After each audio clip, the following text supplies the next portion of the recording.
에베소서 6장 1절로 4절까지 316페이지입니다. 한 목소리로 함께 봉독하겠습니다.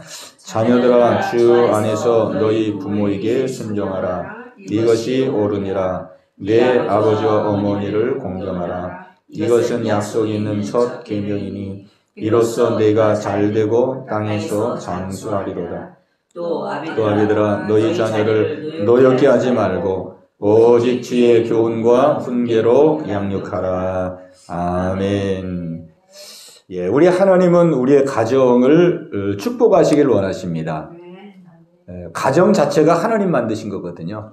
아담과 하와를 창조하시고 또 결혼식을 친히 주재하시고 부인을 먼저 만드시고 또 결혼식을 주재하시고 가정을 만드시고, 가정을 만드신 분이 하나님이기 때문에 하나님 우리에게 가정의 축복을 주시기를 원하시죠. 오늘 우리가 이 가정의 달을 맞이해서 우리가 한번 이제 생각해 봐야 될 것은 이 가정이라는 것이 도대체 무엇이냐, 또 가족은 또 무엇이냐. 우리가 늘 뭐 가까이에서 이렇게 살기 때문에 자칫 우리가 생각하면은 좀 감각이 무뎌질 수가 있거든요. 늘 만나는 가족, 또 일 끝나면 들어가는 가정, 우리가 매일매일 경험하기 때문에 이 신선한 어떠한 그런 느낌이 자꾸 사라지고, 또 일 끝났으니까 뭐 당연히 집에 가는 것이고, 집에 왔으니까 또 쉬었다가 또 밤에 자고, 또 아침에는 또 일 나가고, 그리고 또 때가 되면 또 집에 들어와서 가족들 보고, 또 가족들 뭐 늘상 보는 얼굴들 뭐 안 볼 수도 없고, 뭐 어떤 때는 당연히 그냥 의무감으로 또 봐야 되고, 뭐 그런 경우도 많이 있죠. 우리가 이런 의미에서 하나님이 가정을 만드신 뜻이 무엇이고, 또 가족은 우리에게 어떤 의미가 있는가 하는 것을 우리가 한번 돌아보면서 이 가정의 축복을 회복할 수 있는, 또 누릴 수 있는 저와 여러분들이 다 되시기 바랍니다. 아멘. 예, 오늘 여기 1절에 보면은 자녀들아, 주 안에서 너희 부모에게 순종하라. 이것이 옳으니라. 내 아버지와 어머니를 공경하라. 이것이 약속 있는 첫 계명이니 이로써 내가 잘되고 땅에서 장수하리로다. 아멘. 자녀들에게 하나님이 명령하시는 것입니다. 자녀들에게 명령합니다. 주 안에서 너희 부모에게 순종하라 그랬습니다. 주 안에서 너희 부모에게 순종하라. 이것이 옳으니라 그랬어요. 저는 이 말씀 중에서 어느 부분이 제일 많이 부딪혀 왔냐면은 이것이 옳으니라, 이 말씀이 마음에 딱 이게 부딪혀 왔어요. 이것이 옳으니라. 그러니까 우리 현대인들이 생각할 때는, 요즘은 또 어떤 분들은 그렇게 강의하는 분들이 있더라고요. 부모 말을 듣지 말아라.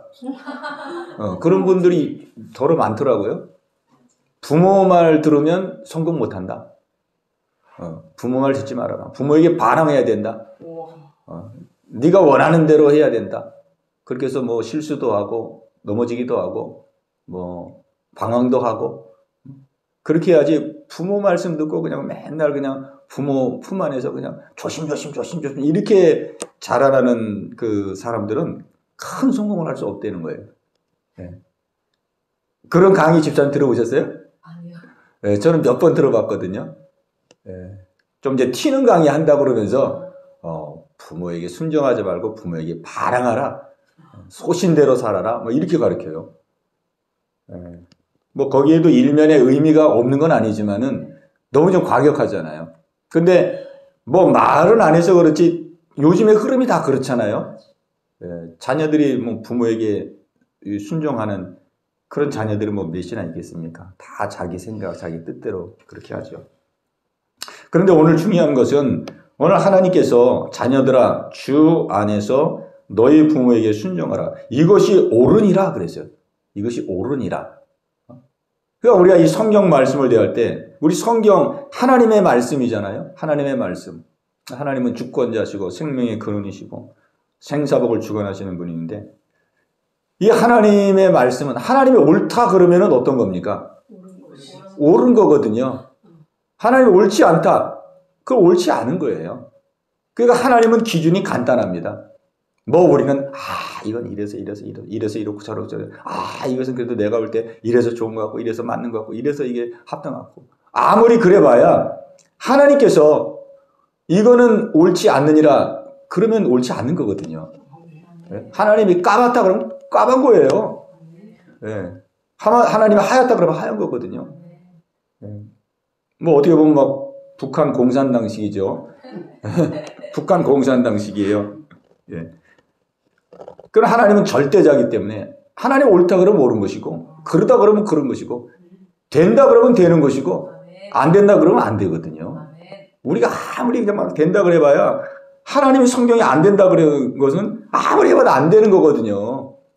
되는 것 같고 조금 가능성이 있는 것 같고 그러지만 나중에 가보면 고생만 하지 결론적으로 안 되거든요. 은혜가 됩니까? 뭐 마음에 와 닿는 게 있는 것 같아요. 또 된다는 것은 우리가 볼 때는 불가능해 보이고 안 될 것 같고 그래도 된다는 것은 결국 되거든요. 하나님 전능자시니까. 그런 의미에서 오늘 우리가 이 부모님에게 순종하라. 우리가 순종에 대해서 할 말이 얼마나 많겠습니까? 뭐 세대도 다르고 자라나온 환경도 다르고 모든 게 부모 세대와 다 다르잖아요. 그런데 하나님은 주 안에서 너희 부모에게 순종하라. 이것이 옳으니라 그랬어요. 옳으니라. 옳으니라 그랬으면 순종이 옳은 거거든요. 그리고 불순종은 옳지 않은 거예요. 그러면은 뭐 말 이러쿵저러쿵 할 필요가 없어요. 하나님이 옳다 말씀하시고 순종 안 하는 것은 옳지 않다 그랬으니까. 예. 그래서 우리가 이 말씀을 그냥 단순하게 순종하는 게 하나님 앞에서 옳은 것이구나. 예. 이렇게 단순하게 받아서 복받는 가정 되시기를 주의 이름으로 축원합니다. 아멘. 예. 우리 하나님의 그 3절 보세요. 이로써 내가 잘되고 땅에서 장수하리라. 복받으라는 거거든요. 그러니까 우리가 이 말씀을 보면은 우리가 가정이 참 행복한 가정, 복된 가정이 되기 위해서 부모님들이 얼마나 있습니까? 부모님들이 다 가정, 자식들 잘 되고 가정 잘 되고 그렇게 하기 위해서 늘 궁리하고 열심히 일하고 그러잖아요. 그런데 열심히 일하지만 그 뜻대로 그게 잘 되느냐고요. 열심히 일하는데도 그냥 열심히 살아보려고 애쓰는데도 자꾸 그냥 부딪히고 문제가 생기고 엉뚱한 일이 생기고 막 이런 경우가 얼마나 많아요. 그러면 우리가 이 말씀을 통해서 우리는 가정의 행복, 우리가 축복의 가정이 되기 위해서 부모로서 열심히 일하고 또 뭐 열심히 또 애쓰고 노력하며 살아가고 있는데 과연 내가 가정의 축복을 위해서 살아가는 이 삶의 모습이 하나님이 보실 때는 어떻게 여기실까? 정말 내가 이렇게 열심히 지금 살아가고 있는 게 이게 진짜 가정의 축복을 위해서 사는 길일까? 우리가 이걸 한번 생각해 봐야 될 줄로 압니다. 근데 오늘 하나님께서는 이 가정의 축복받는 길을 우리가 생각해 볼 때는 아주 의외의 것을 말씀하고 있는 거예요. 대부분의 사람들은 다 막 열심히 일하고 열심히 노력하고 막 이런 걸 생각하잖아요. 돈 많이 벌어야 되고 막 일 많이 벌리고. 근데 오늘 성경에 보니까 자녀들아 주 안에서 너희 부모에게 순종하라. 이로써 내가 잘 되고 땅에서 장수하리라 그랬습니다. 그렇게 하는 것이 내가 잘 되는 길이라는 거예요. 그리고 땅에서 장수하는 길이라는 거예요. 그러니까 이게 자녀가 축복받고 가정이 축복받고 부모가 축복받고 다 모두가 축복받는 길이라는 거예요. 근데 우리는 자녀가 되려고 부모가 되려고 가정이 잘 되고 그래 열심히 일하고 막 열심히 수고하고 막 열심히 돈 벌고 막 그런 거를 생각하잖아요. 뭐 너나 없이 다 그러죠. 너나 없이. 근데 오늘 하나님께서는 보세요. 부모를 공경하라. 이로써 내가 잘 되고 이 잘 된다는 것은 그냥 잘 된다는 의미도 있지만 하는 일마다 잘 된다는 뜻입니다. 아멘. 우리 하나님은 이 복을 줄 때요. 그냥 막 하늘에서 이 돈다발을 막 뿌려가지고 복을 주시는 그런 분이 아니거든요. 항상 우리의 하는 일을 통해서 막 일이 잘 되고 일이 잘 풀리고 안 될 것 같은데 막 길이 열리고 문이 열리고 잘 되고 막 일이 잘 되는 거예요. 그러니까 우리 하나님은 합법적으로 그렇게 복을 주시거든요. 그러니까 일이 막 잘 돼요. 잘 풀어져. 예를 들면 뭐 사업하는 사람들 막 사업 하나 하나 따서 하나 사업을 하려면 이 사람 만나고 저 사람 만나고 막 어떤 일은 막 관에서 도장 찍어야 되고 허락받아야 되고 얼마나 복잡합니까? 그런데 하나님이 역사하셔서 하나님이 인도하시면 그렇게 어려운 일도 막 술술술술 막 풀어지거든요. 아멘. 하나님 열어주시면 아멘. 길이 막 열어지거든요. 열어져. 예. 그러니까는 하나님께서 원하시는 우리가 뜻대로 사는 것이 중요한 겁니다. 아멘. 그러면 이는 내가 잘 되고 그랬잖아요. 잘 되고. 신명기 28장에 보세요. 말씀에 순종하는 사람은 들어가도 복을 받고 나가도 복을 받고 떡반죽거리기도 복을 받고 너의 우양 새끼도 복을 받고 뭐 밭에도 모든 일에 다 복을 주신다 그래서 무슨 일을 하든지. 근데 반대로 하나님 말씀에 순종하지 않은 사람은 나가도 저주를 받고 들어가도 저주를 받고 뭐 아무리 열심히 해도 저주가 오고 막 하는 일마다 다 안 된다 그랬거든요. 그게 하나님의 말씀이잖아요. 말씀. 그러니까 우리가 정말 가정의 축복을 받으려고 그러면은 우리는 하나님께서 뭐라고 말씀하시는지 거기에 집중하고 거기에 우리가 마음을 쏟는 거예요. 그게 참 지혜로운 겁니다. 그러니까 우리가 축복받는 비결이 멀리 있지를 않아요. 멀리 있지를 않아요.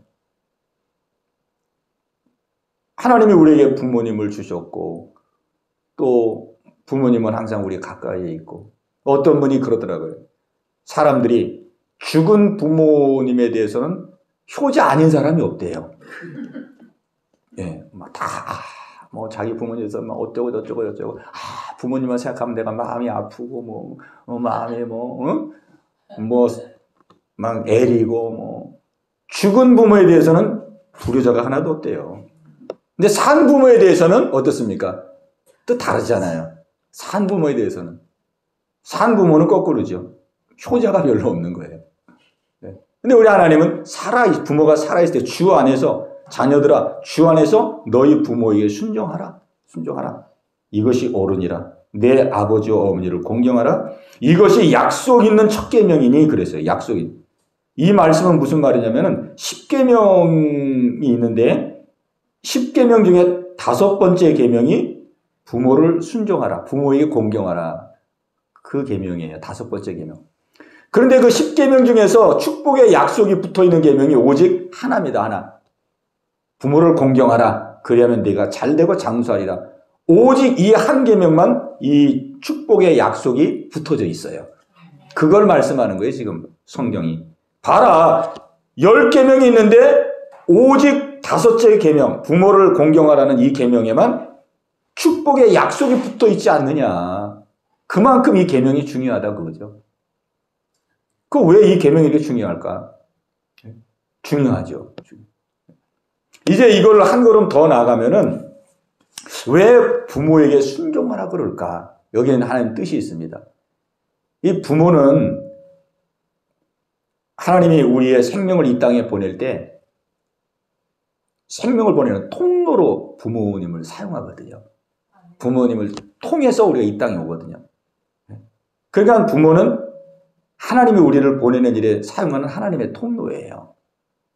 통로. 그래서 부모에게 하나님께서 권위를 주는 거예요. 권위. 부모에게는 순종해. 내가 쓰는 통로야. 통로. 네 생명을 내가 이 땅에 보낼 때 부모의 몸을 통해서 내가 너를 보냈어. 그 우리가 생명이라는 게 가장 중요한 거잖아요. 세상에서. 그렇기 때문에 하나님은 부모에게 권위를 주신 거예요. 권위. 가정 속에서 권위를 주시고 모든 자녀들은 부모에게 순종해라. 이렇게. 그러니까 우리가 부모에게 순종하는 것은 부모의 권위에 순종하는 것이요. 하나님의 권위에 순종하는 거예요. 그러니까 우리가 부모에게 순종을 통해서 결국은 하나님께 순종하는 법을 배워나가는 것입니다. 하나님께 순종하는 법. 그러니 우리가 이 하나님께 순종하는 법을 배우는 것이 얼마나 중요합니까? 예. 그래서 우리가 부모의 권위에 순종하는 것이 곧 하나님의 권위에 순종하는 것이고 부모님께 순종을 통해서 우리는 하나님께 대한 순종을 배우는 겁니다. 하나님 그걸 가르치려고 그러는 거예요. 순종을. 우리에게. 순종. 이로써 내가 잘되고 땅에서 장수하리로다. 이거는 우리가 꼭 육신적인 부모님을 순종해서도 그렇지만은 그 육신의 부모님의 순종을 통해서 우리는 하나님께 대한 순종을 배워나가는 거거든요. 순종을. 하나님이 그거를 기뻐하는 것입니다. 그래서 우리가 이 가정을 보면은 이 하나님 가정을 세우신 이 가장 큰 목적이 있어요. 목적. 가정을 세우신 목적. 우리는 뭐 가정이 그냥 편안해야 된다. 집에 들어오면은 좀 쉬어야 된다. 뭐 가정이 안락해야 된다. 이런 거를 우리가 크게 여기잖아요. 근데 하나님은 물론 그것도 이제 중요하죠. 우리가 살면서. 근데 그것도 중요하지만 그거는 그냥 2차적인 것이고 더 중요한 건 뭐냐면 가정을 통해서 우리를 구원하시는 것이 가장 큰 목적입니다.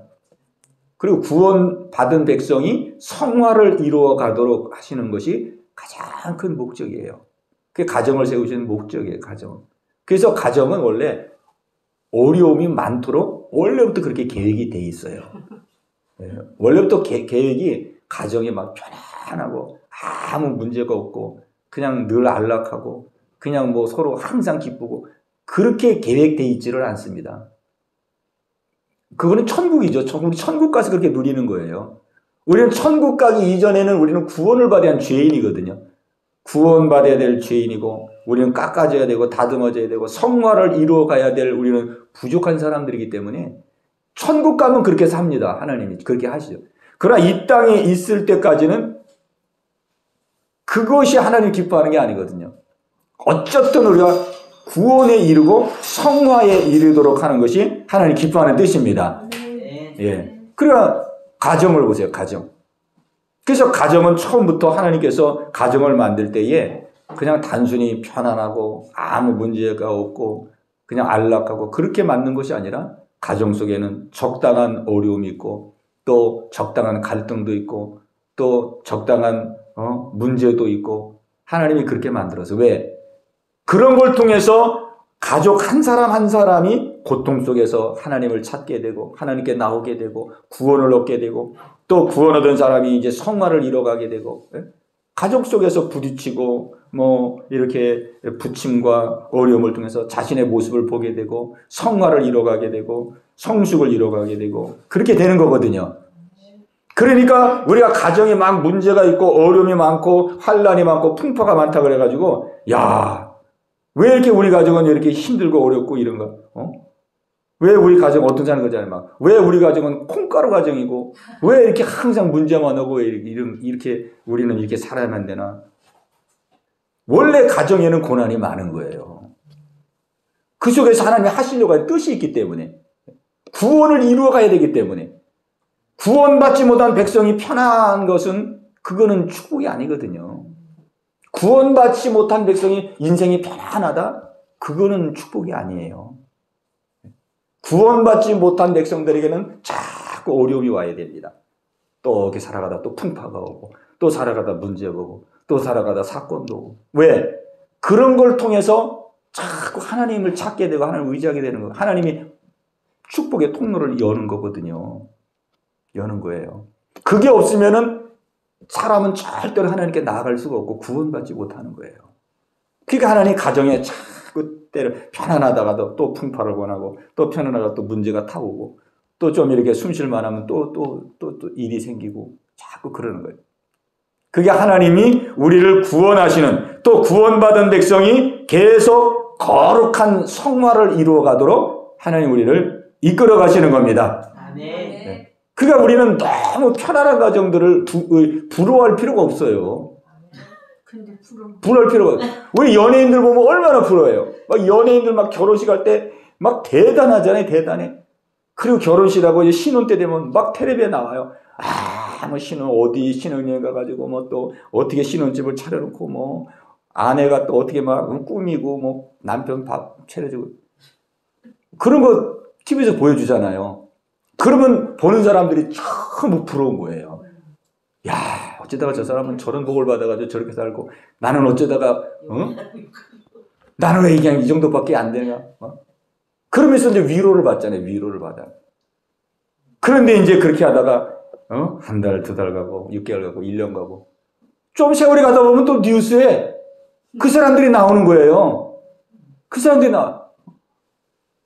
잘 사는 줄 알았는데 뭐 어쩌고 저쩌고 해서 뭐 파경에 이르렀다. 뭐 결혼한 지 6개월 만에 뭐 어쩌고 저쩌고 뭐 이런 게 나오잖아요. 그러니까 원래 이 가정은 하나님께서 구원을 위해서 만든 이 공동체입니다. 그래서 가정은 항상 어려움이 있고 풍파가 있고 하나님 그렇게 이끌어 가시는 거예요. 그게 하나님의 축복입니다. 그 속에서 하나님을 의지하게 되고 하나님을 찾게 되고 붙들게 되고 내 자신을 또 돌아보면서 성화를 이루어가고 하나님이 우리를 그렇게 인도해 가시는 거거든요. 그래서 사실은 어려움과 고난이 있는 그 가정이 사실은 성경적으로 보면은 축복된 가정입니다. 너무 편안한 가정은요. 혹시 하나님이 혹시 나 이거 신경 안 쓰는 거 아닌가? 구원의 길로 혹시 나를 신경 안 쓰는 그런 차원에 있는 거나 이렇게 한번 생각을 해봐야 돼요. 그게 성경에 나와 있어요. 로마서에 보면은 하나님이 심판할 때 어떻게 심판하냐면 내어버려 두사. 저희를 상실한 마음대로 내어버려 두사. 내어버려 두신다고 말하고 있어요. 하도 말 안 들으면 내어버리거든요. 기회를 주고 기회를 또 주고 기회를 주는데도 기회를 안 받아버리면은 이제 하나님께서 기회를 안 주는 거예요. 환난과 고난이라는 기회를 안 주는 거예요. 용광로에 들어갈 수 있는 기회를 안 주는 겁니다. 용광로에 들어가야 되거든요. 한번 들어갔다 나와야 변화되잖아요. 그러니까 우리가 아주 알콩달콩 사는 그런 가정들, 인간적으로는 우리가 부럽기도 하고 그러지만, 그러나 실제는 부러워할 것이 못 된다 이거죠. 그리고 이 믿음의 가정 속에는 많은 어려움과 환난이 있는 것 같지만은 중요한 건 뭐냐면 그 안에 하나님이 함께 한다는 것입니다. 왜 하나님이 일하고 계시잖아요. 사건을 통해서 문제를 보내면서 하나님 일하고 계시잖아요. 그 하나님이 함께 하시는 거예요. 그리고 뭐 세상 사람들 아무리 뭐 신혼집 살리고 아무 어려움 없이 잘 사는 것 같아도 그 사람들을 보면은 환경과 여건은 다 갖춰진 상태에서 아주 만족스럽게 사는 것 같지만 그들의 가정 속의 삶 속에 하나님이 없는 거예요. 하나님이 없는 거예요. 그렇기 때문에 시한폭탄 같은 삶을 사는 거예요. 언제 터질지 몰라요, 그냥. 그리고 터지면 수습이 안 되는 거예요. 하나님이 없기 때문에. 그러니까 우리는 믿음의 가정. 다윗이 고백했습니다. 다윗이 내가 사망의 음침한 골짜기로 다닐지라도 해를 두려워할 것은 주께서 나와 함께 하심이니라. 하나님이 함께 하기 때문에 뭐 사망의 음침한 골짜기를 지난다 할지라도 하나님이 함께 하시기 때문에 그 두려워하지 않는 거예요. 왜? 주의 지팡이와 막대기가 나를 안위하시나이다. 그랬거든요. 그래서 오늘 우리의 삶 속에 어려움과 문제가 온다 할지라도 우리는 그거를 우리가 낙심하지 말고 하나님이 나와 함께 하시는 증표인 줄로 알고 하나님이 나를 버리지 아니하시고 내 구원을 이루어 가시고 내 가족들, 내 자녀들 다 구원의 길로 인도해서 복된 가정 되게 하시기 위해서 하나님 지금도 일하고 계시구나 역사하고 계시구나 우리가 이렇게 받을 수 있기를 바랍니다. 이것이 실제입니다. 왜? 가정은 그렇게 하기 위해서 세운 거예요.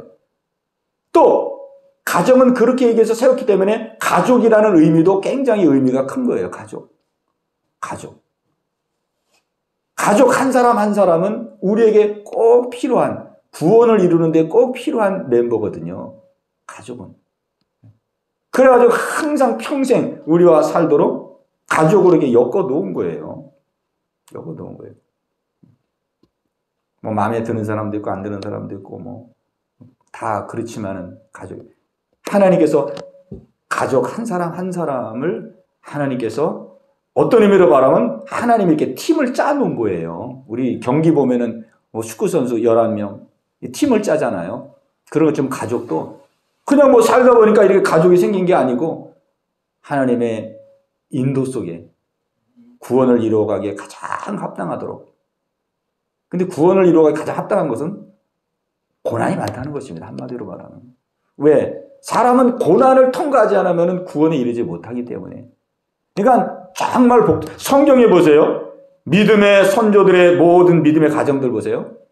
그 믿음의 가정들이 막 편안하고 문제도 없고 화목하고 그런 가정이 있었나요?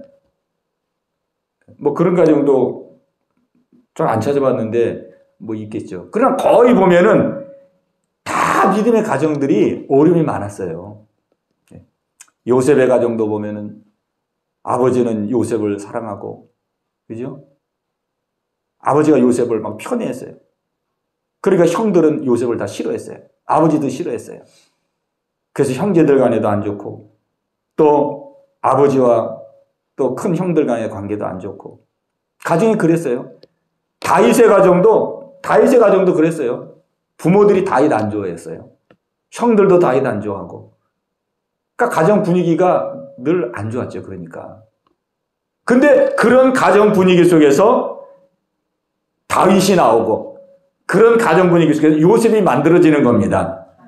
그 만들기 위해서 하나님이 그런 환경을 다 주신 거예요. 다 주신 거예요.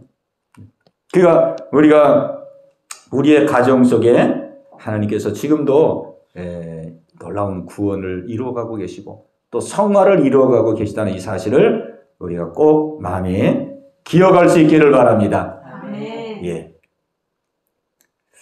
여기 또 4절 보면은 또 아비들아 너희 자녀를 노엽게 하지 말고 오직 주의 교훈과 훈계로 양육하라 그랬습니다. 아비들아 그랬는데 이 아비들 속에 어미가 다 들어간 겁니다. 성경은 이 아비가 대표거든요. 예, 그러니까 부모님들에게 말씀하는 거죠. 부모들아 너희 자녀를 노엽게 하지 말고 오직 주의 교훈과 훈계로 양육하라 그랬습니다. 여기 노엽게 하지 말라는 것은 이 공동 번역에 보면은 상처를 주지 말라 그런 뜻이에요. 자녀들에게. 그리고 스트레스를 자꾸 주지 말아라. 막 자녀들에게 요구사항이 많잖아요. 부모가 이렇게 해야 되고 이렇게 해야 되고 이렇게 해야 되고 막 어렸을 때는 막 공부 학원. 그런데 우리 하나님께서 말씀합니다. 그렇게 하지 말고 오직 그랬어요. 오직 주의 교훈과 훈계로 양육하라. 오직이면 한 가지입니다. 한 가지. 그러니까 부모에게 자녀를 향해서 부모가 자녀를 양육하는 데 있어서 하나님이 우리에게 요구하는 것은 한 가지. 오직 한 가지잖아요. 오직. 주의 교훈과 훈계로 양육하라. 이거는 하나님의 말씀으로 양육하라. 그런 뜻입니다. 주의 교훈과 훈계로. 그러니까 신앙교육이죠. 한마디로 말하면. 말씀으로 양육하고 신앙교육. 네. 우리 어떻게 볼 때는 아니 지금 이 현대사회에서 어떻게 자녀를 이렇게 키우냐. 학원을 지금 6개 보내는 애들도 있고 그렇게 지금 막 조기교육을 하면서 이렇게 하는 지금 이런 세상인데 아니 그런 거 다 놔두고 오직 하나님의 말씀으로 애를 키우면 애가 어떻게 되겠느냐 커서 부모들은 다 그걸 걱정합니다. 그러죠? 하나라도 더 가르치려고 지금 막 난리잖아요. 학원 한 군데라도 더. 그런데 그런 거 다 놔두고 오직 하나님 말씀만 가르쳐? 그러면은 부모가 엄두가 안 나는 말이거든요. 야, 이러다가 애 망친다, 이거. 그런데 보세요. 유대인들 보세요. 유대인들은 13살에 성인식을 합니다. 그런데 유대인들은 13살에 성인식을 하는데 성인식을 할 때까지 이 모세 5경 중에 하나를 암송을 해야 돼요. 창세기, 출애굽기, 레위기, 민수기, 신명기 그 5권 중에 한 권을 암송을 해야 됩니다. 그래야 성인식에 통과할 수가 있어요. 그때부터 독립이 되는 거거든요. 그러니까 이게 성경 한 권을 암송한다는 게 쉽냐고요, 이게. 우리 한 구절 외우는 것도 힘든데, 뭐 창세기를 어떻게 다 외워요? 저는 이게, 야, 이걸 어떻게 외우지, 이스라엘 사람들이. 희한하네. 근데 이거를 언제부터 그 암송을 하냐면, 애가 태어나가지고, 돌이 지나가지고, 말문이 열렸을 때, 그때부터 이 유대인, 정통 유대인 엄마가 아이에게 성경을 읽혀요. 1살 때부터. 1살 때부터 막 알아듣든 뭐 못 알아듣든 그냥 막 읽히는 거예요. 막 읽혀, 안고. 그리고 4살 때가 되면은 성경을 그때부터 암송을 시킵니다. 암송. 암송. 야, 그러니 애들은 암송 잘하잖아요. 어렸을 때. 예? 잘하거든, 애들.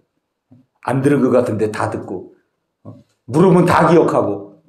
어른들은 들은 것 같은데 나중에 물으면 하나도 모르고. 애들은 안 들은 것 같은데 물어보면 다 알고. 그러거든요. 그러니까 4살 때부터 해가지고 13살까지 한 10년 동안 오직 성경만 배웁니다, 얘들은.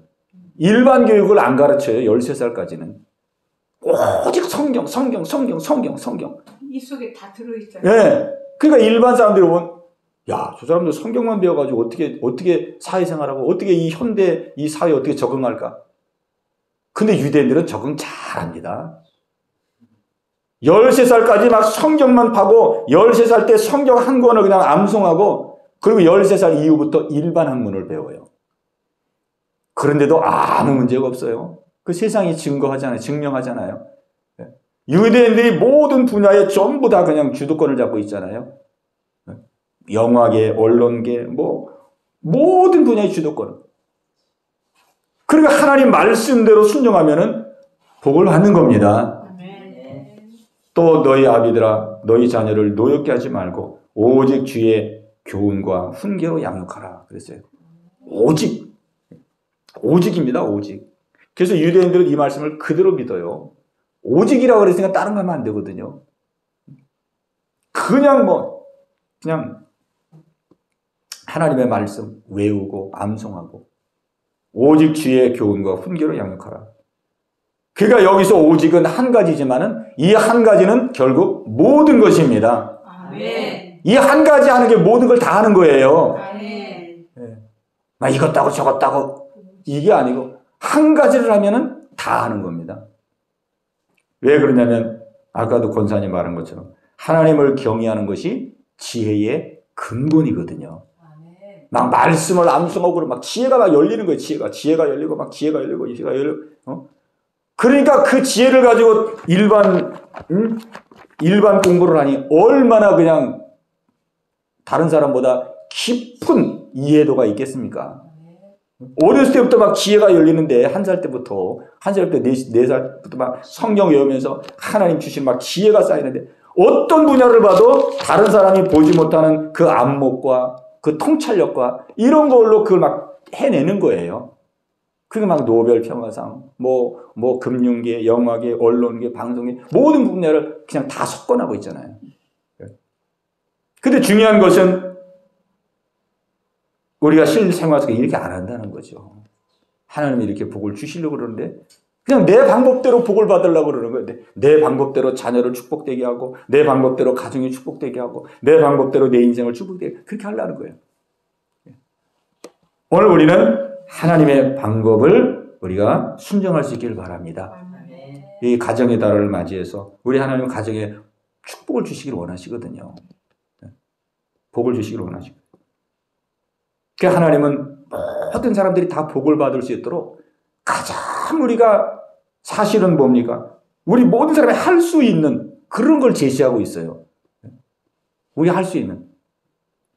자녀들은 부모 순종, 부모들은 자녀들을 오직 주의 교훈과 훈계로 양육하는 것. 이거를 우리에게 요구하고 있습니다. 그래서 우리가 중요한 건 이제 순종인데 제가 오늘 이 말씀을 준비하면서 저도 질문을 해봤어요. 왜 이렇게 이 말씀을 많이 알기는 알고 깨닫기는 깨닫는데 이게 순종이 이렇게 잘 안 될까? 이게 순종이 막 돼야지만이 이게 실제 복이 굴러 들어오는 건데 알기만 하고 깨닫기만 하고 나가가지고 또 잊어먹고 또 이렇게 하면은 이게 복으로 연결이 안 되거든요. 그냥 맨날 머리만 살짝 복 받다가 떠나가고 막 머리만 막 커지는 거예요. 머리만 커지지 우리 실제가 왜 이게 하나님 말씀을 알고 깨닫고 순종해야 되는 게 순종이 안 될까? 근데 제 마음속에 어떤 깨달음이 뭐냐면 그렇구나. 내가 지금 말씀을 깨달았지만 지금까지 내가 기존에 가지고 있는 지식 내가 기존에 가지고 있는 것이 너무 강한 거예요. 몇십 년 동안 그렇게 살아왔기 때문에 세상적인 가치관. 수십 년 동안 우리가 그걸 가지고 살았잖아요. 그게 너무 강하기 때문에 보통 은혜 받아가지고는 그냥 뭐 한두 시간 하루 이틀 그게 유효기간이 은혜 받았어. 그렇게 살아야지. 유효기간이 얼마 안 되는 거예요. 그리고는 또 잃어버리고 내가 기존에 가지고 있던 이 가치관이 너무 강하니까 거기에 그냥 제압을 당해버리는 거예요. 말하자면. 그런 것 같지 않아요? 워낙 우리가 알고 있는 지식과 우리의 신념과 가치관과 그동안 내가 가지고 이것이 옳은 거야. 이렇게 살아야 돼. 이게 강한 이 진과 같이 견고한 진과 같이 우리 생각 속에 있잖아요. 여기에 먹히는구나. 은혜 받고 깨달았다고 하지만 여기에 먹혀가지고 그냥 한 2, 3일 지나면 또 잊어버리고 또 원래대로 돌아가고 또 은혜 받았다가 이렇게 살아야지 하다가 또 며칠 지나면 또 그냥 기존의 내 생각 속에 또 잡혀버리고 또 들어가고. 그래서 오늘 제가 주일 예배 때 결론적으로 말씀했습니다. 이제는 뜻을 정해야 된다. 마음을 정해야 된다. 그냥 은혜 받고 이렇게 살아야지. 그게 아니고 주여 마음을 정합니다. 뜻을 정합니다. 이렇게 살기를 원합니다. 하나님 역사하여 주옵소서. 이렇게 의지적으로 우리가 이 말씀대로 순종하겠으니 마음을 정해야 된다. 이게 다니엘이 그렇게 했거든요. 다니엘 1장 8절에 보면은 다니엘은 뜻을 정하여 내가 왕의 진미를 먹음으로써 내 마음을 더럽히지 아니하리라. 이 뜻을 확 정해버린 거예요. 그런 뜻을 정하고 그대로 실천했어요. 실천했더니 다니엘이 어떻게 됐습니까? 얼마나 큰 복을 받았어요. 실천 안 했으면 그냥 그래도 복을 받을 수 있겠지. 그리고 복 받다가 또 잃어버릴 수도 있고. 근데 다니엘이 하나님의 뜻을 정하고 탁 믿음으로 나가니까 다니엘 시대 때 바벨론 왕이 새 왕이 바뀌었거든요. 근데 왕이 바뀌면은 그 참모들도 다 그냥 좌천되잖아요.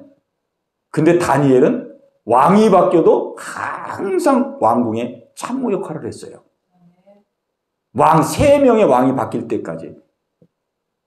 그러니 그거는 하나님의 역사죠. 하나님이 딱 붙들고 쓰는 거예요. 하나님이. 그래서 오늘 우리는 이 하나님의 말씀을 우리가 마음에 이제 은혜 받고 깨달았다면 하나님 다니엘처럼 나도 뜻을 정하여 이 말씀대로 순종하겠나이다. 하나님 힘을 주시고 능력을 주셔서 이 말씀대로 살아낼 수 있는 순종할 수 있는 믿음과 은혜를 주시옵소서. 이래가지고 우리가 결단하고 나가야 될 줄로 믿습니다. 그래서 기존의 가치관, 기존의 우리 안에 있는 신념들 이런 거를 깨고 나가야 되거든요. 하나님 말씀으로 그걸 깨고 나가고 뚫고 나가야 되거든요. 그러려면 우리가 이 마음의 결단과 다짐과 또 하나님 앞에서 우리의 간절한 마음을 가지고 나갈 때 하나님 역사사로 이루어지는 줄로 믿습니다. 이 은혜가 저와 여러분 가운데 함께 하시기를 주님의 이름으로 축복합니다. 우리 한번 기도할 때에 주여 그렇습니다. 하나님 이제는 우리가 깨닫고 발견한 것으로 끝나지 말고 다니엘처럼 뜻을 정하여 하나님 주신 말씀대로 살아낼 수 있는 은혜를 주시옵소서. 순종할 수 있는 은혜를 주시옵소서. 우리 성도의 가정 속에 자녀 속에 하나님 말씀대로 순종하여 복받는 가정, 복받는 모든 가족들 되기를 원하오니 주님 인도하여 주시옵소서. 우리 말씀 생각하시면서 합심해서 같이 기도합니다. 주여 할렐루야. 살아계신 아버지 하나님이여, 아버지 우리 연께 속한 모든 가족들 다 주의 복받는 아버지 가족들 되길 원합니다. 우리의 모든 가정들이 하나님이 주시는 아버지 그 축복을 받기를 원합니다. 내 힘으로 내 노력으로 받는 축복이 아니라 하나님이 친히 주시는 진정한 복을 누리며 살기를 원합니다. 아버지 하나님이여, 오늘 어버이주일을 맞이하며 가정의 달을 맞이하며 우리의 가정을 돌아봅니다. 나의 살아온 삶을 돌아봅니다.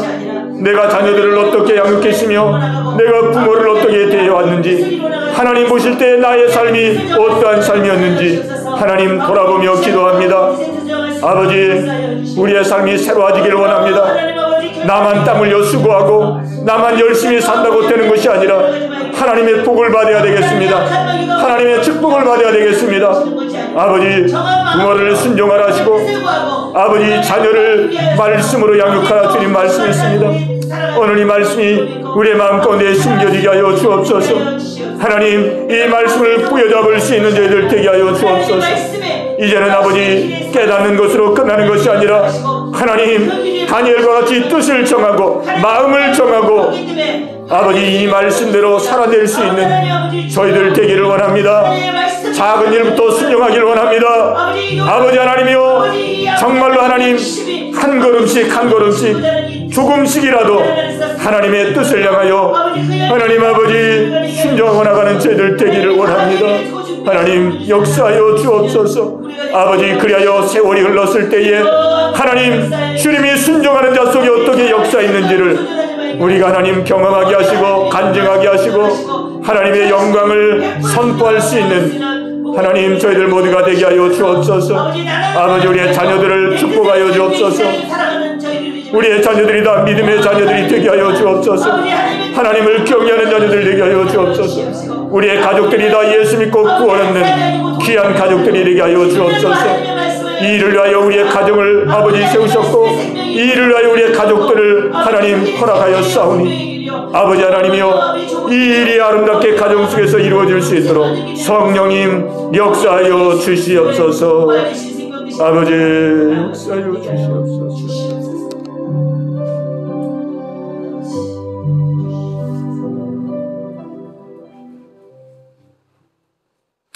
할렐루야 찬양하세.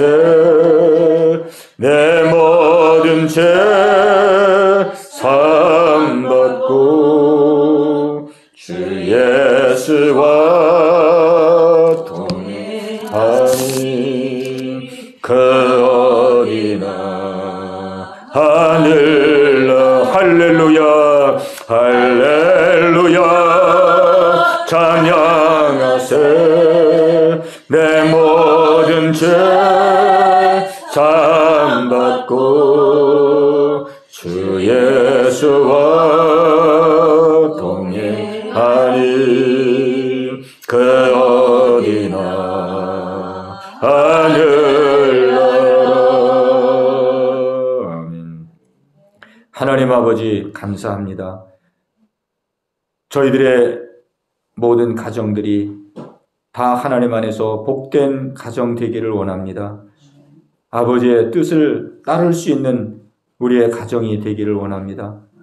하나님은 우리의 가정 속에 진정한 복을 주시기를 원하시오니 아버지, 주님이 말씀한 그대로 이제는 살아낼 수 있는 뜻을 정하고 마음을 정하고 아버지 순종하고 나갈 수 있는 저희들 되게 하여 주시옵소서. 아버지, 오늘도 기도한 모든 간구와 기도를 주님이 다 들으신 줄로 믿습니다. 오늘 이 저녁도 주님이 사랑하시는 우리 유미경 집사님 아버지 앞에 나와서 예배하며 간절한 마음으로 기도했사오니 그 간절한 기도의 제목들마다 주님 기억하시고 연락하여 주시옵소서. 아버지, 우리 김준 귀한 아들을 기억하시고 아버지 하나님이여, 우리 고려대 이렇게 연구교수로서 아버지 일하고 있습니다. 아버지 있는 곳에서 빛과 소금 역할을 감당하고 하나님의 영광을 드러내는 귀한 아들 되게 하여 주옵소서. 예수 믿고 구원 얻는 귀한 아들 되게 하여 주옵소서. 우리 남편 김창세 남편을 기억하시고 하나님 일하는 모든 처소에서 아버지 함께 하시고 그 일을 통하여 보람을 느끼고 또 삶의 아버지 성취를 누리며 복되게 살아가게 하시며 아버지 이제 마음을 여시사 아버지 복음을 받아들이고 구원에 이르는 놀라운 은혜 허락하여 주시옵소서. 우리 집사님 여러 가지 하는 일들 주님 기억하시고 건강케 하사 감당케 하시고 또 지혜와 명철과 분별력과 아버지 필요한 모든 것을 허락하여 주셔서 하는 모든 일들을 통해서 하나님 영광 드러내는 우리 귀한 집사님 되게 하여 주시옵소서. 모든 것 주께 맡기옵고 예수님의 이름으로 감사하며 기도하옵나이다. 아멘.